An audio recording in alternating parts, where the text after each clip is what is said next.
ایک مرتبہ اللہ کے پیارے محبوب صلی اللہ علیہ وسلم کی بارگاہ میں ایک یہودی آیا، جس یہودی کا مقصد تھا حضور اکرم صلی اللہ علیہ وسلم کا معاذ اللہ مذاق اڑانا۔ اس نے حضور اکرم صلی اللہ علیہ وسلم کی بارگاہ میں لا کر ایک کھجور کی گٹھلی پیش کی اور کہنے لگا، اے محمد صلی اللہ علیہ وسلم، اس کھجور کی گٹھلی کو آپ کسی جگہ پر لے جا کر بو دیں، یعنی زمین میں اسے لگا دیں۔ اگر یہ کھجور کی گٹھلی کل ہرے بھرے درخت میں تبدیل ہو جائے اور کل ہی اس میں تازہ پھل لگ جائیں تو میں لوگوں کو گواہ بنا کر وعدہ کرتا ہوں کہ میں مسلمان بن جاؤں گا۔ وہ یہودی اس بات کو بہت اچھی طرح سے جانتا تھا کہ گٹھلی کو درخت میں تبدیل ہونے کے لیے اور درخت کو پھلدار بننے کے لیے اچھا خاصا وقت چاہیے، اس لیے اس نے اللہ کے پیارے محبوب صلی اللہ علیہ وسلم کے سامنے یہ شرط رکھی۔ وہ جانتا تھا کہ یہ کام ممکن نہیں ہے اور اس کا مقصد بھی اللہ کے پیارے محبوب صلی اللہ علیہ وسلم کا معاذ اللہ مذاق اڑانا تھا۔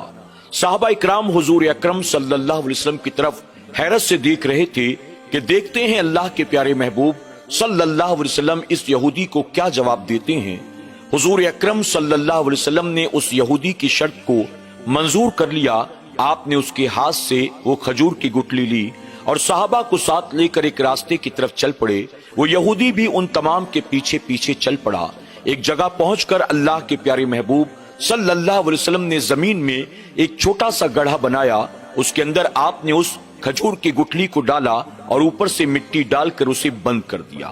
آپ وہاں سے پلٹ کر واپس آ گئے۔ یہ سب دیکھ کر وہ یہودی من ہی من میں خوش ہو رہا تھا اور مسکرا رہا تھا، یہ سوچ کر کہ یہ عمل تو فطرت کے خلاف ہے۔ اللہ کے پیارے محبوب صلی اللہ علیہ وسلم نے جو کھجور کی گٹھلی زمین پر بوئی ہے، کل یہ درخت میں بھلا کیسے تبدیل ہو سکتی ہے، اور وہ بھی درخت ایک دن کا درخت بھلا پھل کیسے دے سکتا ہے۔ میرے ہاتھ بہت اچھا موقع لگا، کل میں ان کا مذاق اڑاؤں گا اور میں یہ کہوں گا کہ یہ جو نبی ہونے کا دعویٰ کرتے ہیں یہ سراسر جھوٹ ہے۔ یہودی من میں یہی سوچتے ہوئے اپنے گھر واپس چلا گیا، لیکن گھر پہنچنے کے بعد اچانک اس کے دل میں خیال پیدا ہوا، اگر یہ واقعی اللہ کے نبی ہوئے، نبی جو ہوتا ہے اپنے ساتھ معجزات لے کر آتا ہے، وہ اختیار لے کر آتا ہے، اگر واقعی یہ کھجور کی گٹھلی کل درخت میں تبدیل ہو گئی اور درخت پر پھل بھی لگ گیا تو میں لوگوں کو کیا منہ دکھاؤں گا؟ مجھے مجبوراً اپنے باپ دادا کے دین کو چھوڑنا پڑے گا، ان کا کلمہ پڑھنا پڑے گا۔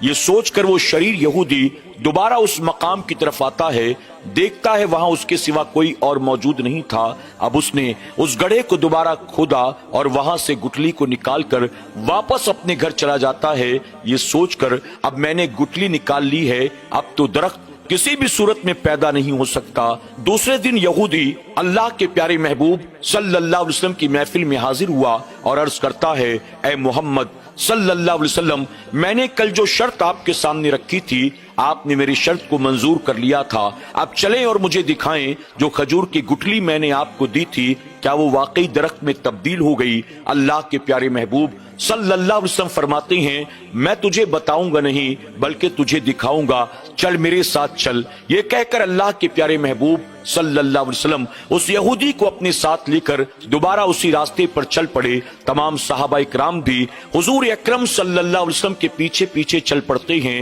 حضور اکرم صلی اللہ علیہ وسلم جب اس مقام پر پہنچے، اس یہودی کی آنکھیں پھٹی کی پھٹی رہ گئی یہ دیکھ کر کہ جس زمین کے حصے پر کل اللہ کے پیارے محبوب صلی اللہ علیہ وسلم نے کھجور کی گٹھلی کو بویا تھا، اب اس جگہ پر ایک تر و تازہ کھجور کا درخت موجود ہے، اس پر تازہ کھجور کے گچھے لگے ہوئے ہیں اور وہ پکے ہوئے ہیں اور زمین پر پک کر گر رہے ہیں۔ اللہ کے پیارے محبوب صلی اللہ علیہ وسلم نے وہ چند پکی ہوئی کھجوریں اٹھائیں اور اس یہودی کو دیتے ہوئے آپ نے فرمایا، کھجوریں کھا اور کلمہ پڑھ کر مسلمان ہو جا۔ یہودی نے جیسے تیسے ایک کھجور لی، اپنے منہ کے اندر ڈالا، جب کھایا تو اسے بڑا تعجب ہوا، اس جیسی کھجور اس نے آج سے پہلے کبھی نہیں کھائی تھی، اور حیرت کی بات یہ تھی اس کھجور کے اندر کوئی بیج بھی موجود نہ تھا۔ اس نے دوسری کھجور کو کھایا، اس کے اندر بھی کوئی بیج نہ تھا۔ اس نے حیرت سے کہا، اے محمد صلی اللہ علیہ وسلم، میں نے پہلی بار ایسی کھجوریں کھائی ہیں اور مجھے تعجب ہے یہ دیکھ کر